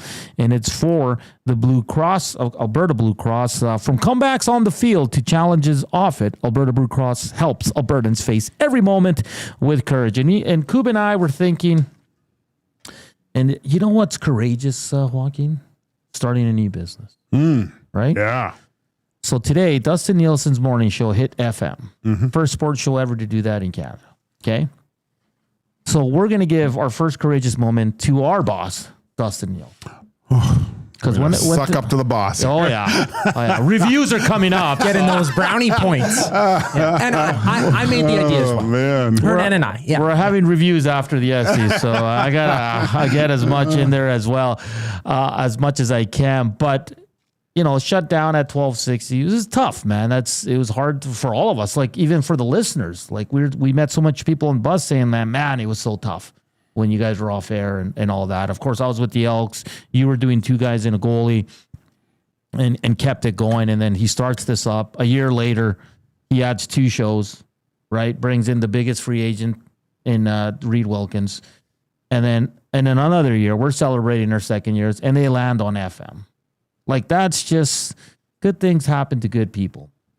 I truly believe that. And I think Dusty, what he's done with this, and it's not easy, Joaquin, to start from, build it from nothing pretty much. Yeah. The guys have experience on air and all that, but they had to learn the new format of being video and setting everything up themselves. They didn't have the engineer support that you do at a regular radio station. So I think Courageous Moment was the one Dustin Nielsen said, boys, follow me. We're going to start something new and knock it out of the park. Well, and the vision was there, right? And of course, execute it and to keep at it, and just the exponential growth so far. Like in year 1, just getting things set up, having 6-1, and then year 2, you guys here for EST afternoons 1 to 3, and then Reed Wilkins and Jay Milne 3 to 6, and then now expanding, doubling in size for the office space that we have, and the launch on FM. Unreal, like honestly unreal. I think it's great. I absolutely love it, and happy to be a part of it. And we just keep building here, man. It's great. It's great to see.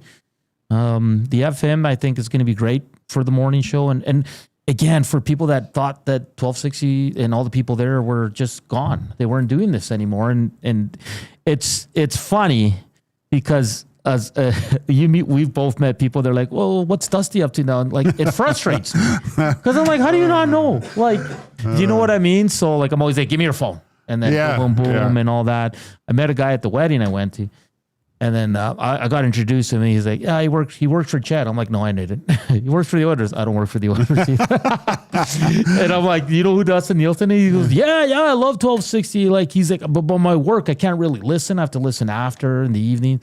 He goes, "Oh, you're with Edmonton Sports Talk then?" And I'm like, "Yeah." He goes, "I probably heard you because I listen when I can from 6 to 6. He goes, "By my work, I'm not allowed to be listening to anything." Oh, really? Yeah. So I was like, "Okay." He goes, "Yo, I always listen to 1260." So like, there was someone else, right? Like, it's just, it's great. No, it's I always say the mark of a truly talented individual is whatever their profession is they make it look like everyone could do it.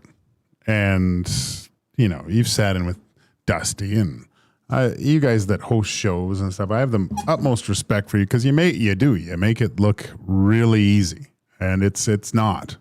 And just to have all the other things on your plate with Maddie and Tommy and all that stuff, and to see all the work that you guys do behind the scenes, it's impressive. So the first courageous moment for the Alberta Blue Cross is our boss, Dustin Nielsen. And no, we're not sucking.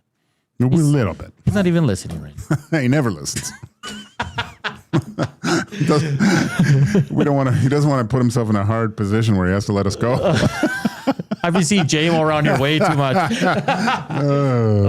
We say hello to our buddy Dave Jameson. It was absolute beauty. He was in on Tuesday or yesterday. Yeah. Was it yesterday? Yeah. No, yeah. I'm so Tuesday, lost. yes. I'm so lost. With I know. man. Labor Day, messed everything up going down on the bus and stuff like that. Yeah, so it's great. Absolutely fantastic. All right, Joaquin. And once again, shout out to Dusty. Who dis? The final. It came down to Aidan O'Neill and El Presidente. Yes, it did. They both finished the month with 6 points each. The player he was one of my favorite players when they acquired him. He was a really good Oiler. Him and Yanni Niinema. Roman, the Hammer Hammerlick. Oh, yeah. He's a good player, man. He was great. Good player. Because I think they got Hammerlick first, and then Niinema came just shortly after, and I love both those guys, man. That was such a good decor. It was fantastic. All right, we will announce the winner shortly. Okay, it's either El Presidente or Aidan O'Neill. I got a nice little bundle of GCs for the winner. You can pick them up here at our brand new offices. And I saw Coop had the faces of the franchise for the Dallas Stars. Let's go with that right now. Oh, Belfort with the mask. Medano. Who's the guy with the helmet? That's Medano. Well, it's got to be. I'm pretty sure it is. Which one's Zubov? I don't think Zubov's on there. Zubov's in the middle, or right next to the helmeted guy. And then is that Yuri Letnin? That does not look. Oh, that's Yuri Letnin. No, I tried to make it the first time and AI wasn't listening, so I had to say no, Dallas Stars, because it just gave me the normal Mount Rushmore, but it was all like mushed together. It was really odd. I think Medano's on there twice. He deserves it. He deserves it. Yeah, I guess. Or Zubov with the helmet. It looks like I would say that was Medano. But maybe Zubov's the first guy. And that's just when he had hair. Yeah. Yeah. All right. I'm pretty sure that's Belfort on the end, though. Yeah. Yeah. All right. Thanks, Coop. All right. What do we got to do here? Afternoon Inbox is presented by the River Cree Resort and Casino. We should be getting an update for shows in September, but like always, check out their kitchen restaurant where it's 50% off the entire menu on Sundays and Mondays, and it's available from 5 p.m.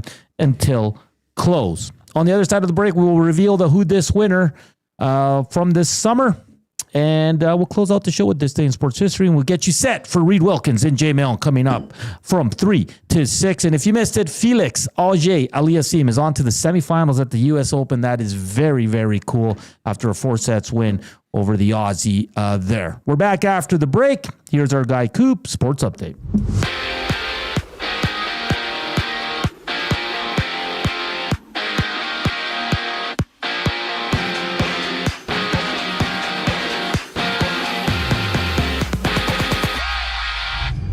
The Jays are fresh off a 12-9 win against the Reds last night. They close out their series at 4:40. Shane Bieber gets the ball with Toronto leading the AL East up 2.5 games on Boston and New York, with both of those teams in action tonight. And for the Yankees, they take on the Astros. New York taking the series opener yesterday 7-1, while Boston rematches Cleveland, having Red Sox rookie Roman Anthony out for up to 4 to 6 weeks with an oblique strain he suffered in yesterday's 11-7 win. Right now, 2 games are underway. Arizona leads Texas 2-0 top of the 4th, while the Padres trail the Orioles 1-0 in the 2nd. And at the U.S. Open, Canadian Felix Auger-Aliassime is off to semis after beating Alex de Minaur 3-1, winning 3 sets in a row to close things out.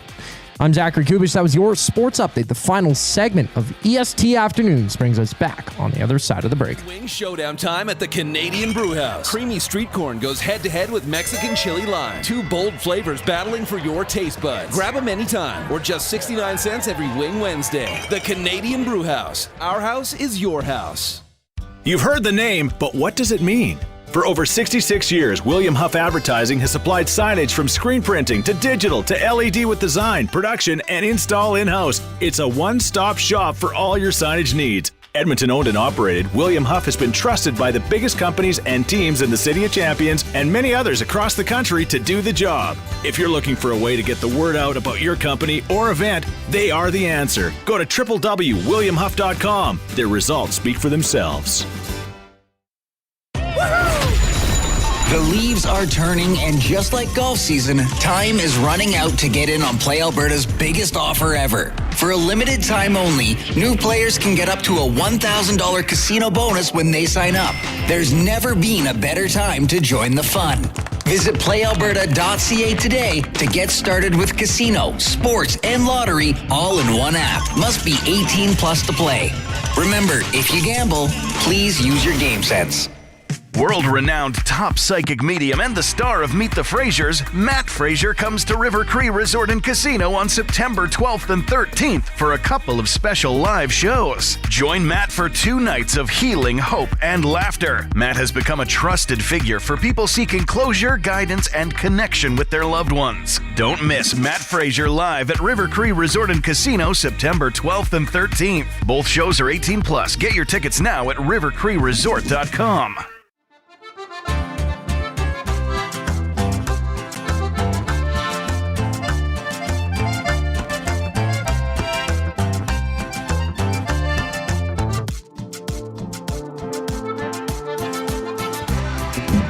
Final segment here on EST Afternoons. Joaquin, Gage, Hernan, Salas, Zach Kubish with you. Keep it locked here on Edmonton Sports Talk. Coming up at 3, Reed Wilkins, Jay Milne, and of course, Zach Kubish will take you right up until 6 o'clock. We're back tomorrow morning at 6 a.m.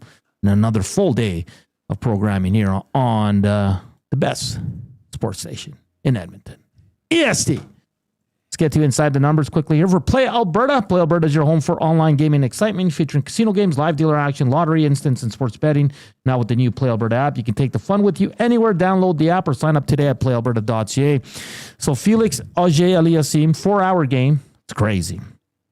He's into his first Grand Slam semifinal since 2021, Joaquin. He's so far he's been in number 3, Zverev. Zverev, yeah. Number 15, Rublev. And number 8, Dim Minois from His tennis names are tough. So he's up to number 12 in the rankings. Nice. This is his second U.S. Open semifinal, and it's also his second Slam semifinal.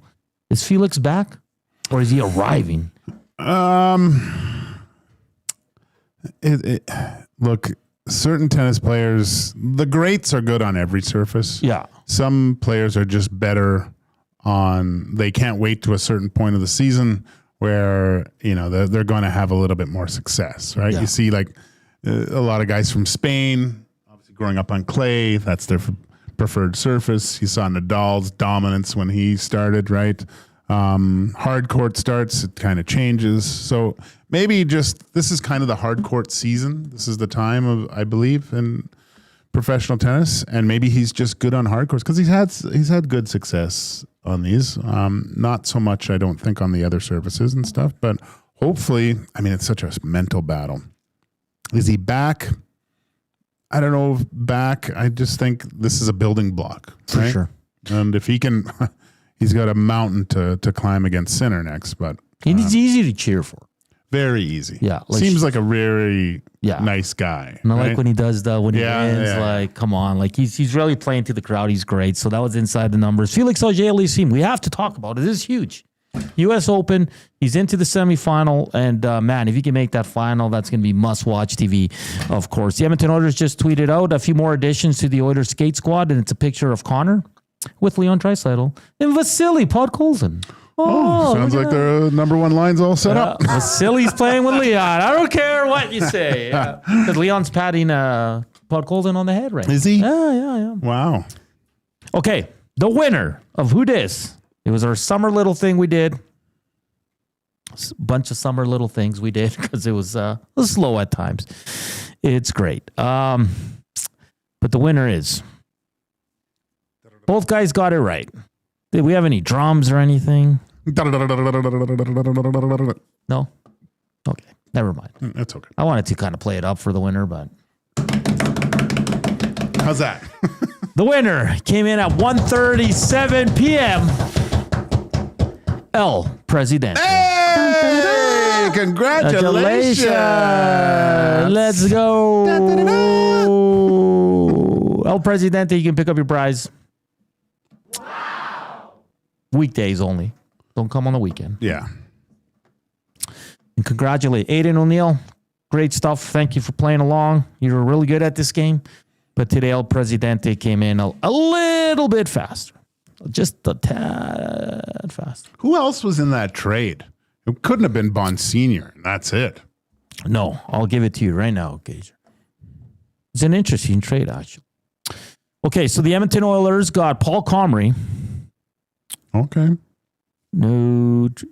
Yeah, with Paul Comrie to the Edmonton Oilers for Jason Bond Sr., Brian Marchment, and Steve Kelly. Oh. December 30th, 1997. So Stevie and Mush went the other way. Yeah. Okay. Yes, sir. Yes, sir.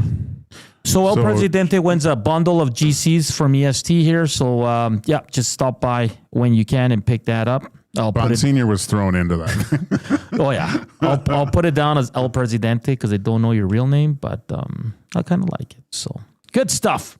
We only got like 4 or 5 teams left for Face of the Franchise, so we'll close that out next week as well. And then we're right into the thick of the hockey season. I had one more thing to get to, Gage, and I totally went over my head. I don't know what to say now. Help me out, bro. What do you think I was thinking? You were thinking of the fact that you were going to guarantee an Elks win on Saturday. No. I am not doing that. I do. I mean, it's offensively, they have to be better because they moved the ball. They just couldn't finish anything, right?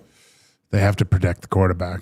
Like defensively, they only gave up 21 points because the other one was on the special teams. I'd love to go into the meetings and see what the coaches' meetings on how how they prepare for this week and what they have to do to try to stop or mitigate the Stampeders' defense from having so much success. Right? How do you combat that tenacity? Like Fajardo has to, whoever's playing at that point, whoever's at quarterback, the ball's got to get out of your hands quick. Yeah. You can't be playing Frogger anymore. That defense is legit. And I don't know what that is. Does it mean short routes? Does it run the ball with rank? Well, the O-line has to be better. Jay made a good point. I was listening to him talk about just the offensive formation setups where he thinks that they're too easy to read, and it's like reading a comic book. They know what's going to happen as soon as the Elks line up, right? Well, they bring in the extra offensive lineman. Everybody in their dog knows are running the ball. How about you fake it? A play action. Just some play. Yeah. I think Jay said that they haven't run play action once out of that formation. So, of course, you're going to... They're running the ball. They're running the ball, crowd the box. It's easy for them to read that. Make them second guess everything. Make it hard. You can't allow professional athletes to mindlessly play. They have to be thinking about it. Keep them on their toes a little bit. Keep the defense thinking, especially against this Stampeders team. So I agree with you, man. That's a good breakdown. We got an interesting text says, laughing out loud, a bunch of guys with no kids. What the hell were we talking about? You have kids. Well, they're big now, but. What are you talking about? What were we talking about? Was that for us? A bunch of guys with no kids. Interesting. Bone says, courageous and dusty are not words you see next to each other that often, especially when it comes to food. Hey, he's grown up a lot. He's tried a lot of different things. He tried a banana pepper. He tried an artichoke. No, wait, was it artichoke? Pickled herring. Yeah, but he's got to find something to introduce that's a different color than golden brown. Green onion cakes. Remember when he was? Oh yeah, you like the green onion cakes. Yeah. Well, I mean, how can you not like? Who does? Yeah, it's not. That. What was the stuff you gave him on air? Was it the green onion cakes? Remember he was doing a show? Yeah. We're like, I try gave him, it. and he was like, "That was good." And I said, "Green onion cake." He's like, "Ah, I hate onions." Oh boy. Quickly, let's see if we got anything for this day. I told him he's got to watch Ratatouille. That'll mix it up for him. Birthdays today, former Oilers, James Neal, Martin Gerber. The Gerbs. The Gerbs played like 3 games for the Oilers. Did he? Yeah. You got a favorite James Neal moment from when he was here in Edmonton? His 4 goals against the Islanders. Yeah. I think James Neal probably was one of the most fun teammates to have, because that was when Connor was like really serious. Like you see him laughing a little bit more now, but this is when Connor's face would never change. But James Neal would come into the pile, or you could see him say something on the bench, and you'd see Connor just start laughing. Well, I heard through the grapevine he's a really good time. Yeah. There's a reason why they called him Real Deal. Yeah, the Real Deal. I had forgotten that Gerber had a little stint with the Edmonton Oilers. If we go to Hollywood, Charlie Sheen's birthday today too. Is it? He's got a docu-series coming out. Dropping on Netflix. Yeah. I got to watch that. He's a wild man. Big fan of 2.5 Men over here. I thought that show was hilarious. Big fan of Hot Shots, the movies that he was in. Those were good. Platoon, one of his best movies. No, Hot Shots. Platoon? Or Wild Thing in Major League? Wild Thing's good. Yeah. What other movies is he in? Garbage Man? Was that? That was funny. Jasmine says, do not defend Dusty's palette. Oh, we're not defending it. We're just saying it's expanded a little bit. More than it ever has. Right? Yeah. He's tried at least different things. Yeah. Yeah. It's good. Didn't you try a coffee? He did. Yeah. I'm surprised he doesn't drink coffee, actually, for that amount of energy. But caffeine's not for everyone. No, for sure. It's probably good not to have caffeine, actually. Is Charlie Sheen in Scary Movie? No. No, I don't think so. That is incorrect. He did that sitcom that he came in for Michael J. Fox, and he worked for City Hall and like. You remember that show? City Hall. Yeah, he was like the mayor. Was he? Yeah, dear. It was pretty good too. Got a lot of known actors in it. I can't. He's been in a lot of stuff. Wasn't he a character in Ferris Bueller's Day Off as well? Yes. Didn't he make a cameo appearance? Yeah, he literally stayed up all night to do that because he was supposed to play like a tired teenager or something like that. And to get into that mindset, he actually stayed up. Well, they're at the overnight. cop station. It's Ferris's daughter. Oh, really? Yeah. Sister. Yeah. Okay, I remember. Spin City. Spin City. Do you remember that? That was the show. Yes, that was really Michael J. good. Fox was in that? He started it. He was the mayor, and then when he got diagnosed, I think Charlie Sheen came in for it. Heather Locklear was in it. Okay. Yeah. It's a really good show. You should check it out sometime, Joaquin. No. All right, this has been a fun show. We did Hernan's Row. We talked top stories you're watching ahead of the NFL season. Courageous moment where we gave it to our boy, Dustin Nielsen. Don't tell him. Faces of the franchise for the Dallas Stars.